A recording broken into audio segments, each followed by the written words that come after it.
윤석열 당선인이 국민적인 우려와 반발에도 불구하고 청와대 용산 이전을 강행하겠다는 의사를 밝혔습니다.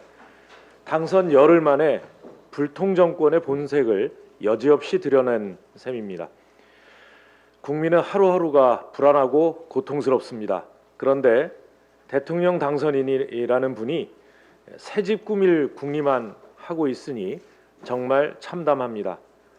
이러니까 미국에서는 한국에 K 트럼프가 나셨다는 말이 떠돌고 한간에는 레임덕이 아니라 취임덕에 빠질 것이다는 이야기까지 나오는 것 아닙니까?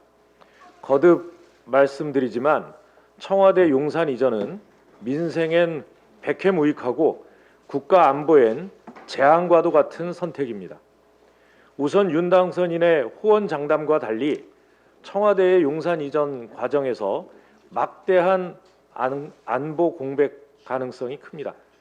일선 부대 하나 옮기는데도 수년에 가까운 시간이 걸리는데 국방의 심장을 단 2달 만에 옮기라는 건 말도 되지 않습니다. 그 기간 동안 군사 대비 태세가 문제 생긴다면 그 피해는 누가 책임질 것입니까?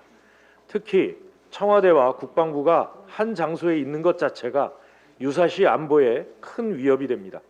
이런 선택을 왜 해야 하는지 이해할 수 없습니다. 무엇보다 동해와 울진 산불 같은 재해복구에 써야 할 예비비를 청와대 이전 비용에 쓰겠다는 발상 그 자체가 반민생적입니다.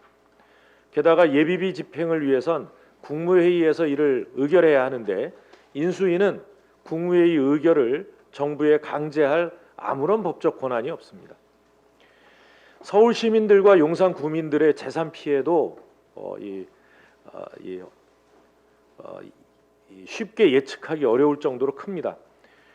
용산 청와대 시대는 인근 재건축 재개발 올스톱을 의미하고 강남 일부 지역 아파트 옥상에는 방공 포대 설치 또한 불가피할 것으로 보입니다. 용산 일대는 대통령 이동 행렬로 상시 교통마비 지역이 될 것입니다. 용산 공원도 경호를 핑계로 윤 당선인 개인 정원이 될 공산이 큽니다. 청와대 용산 이전을 철회해야 할 이유는 차고 넘칩니다. 어디에 청와대가 있든 국민은 일 열심히 하는 대통령을 원합니다. 취임하기도 전에 집무실 옮길 궁리부터 하는 건 국민의 그런 기대를 배반하는 것입니다.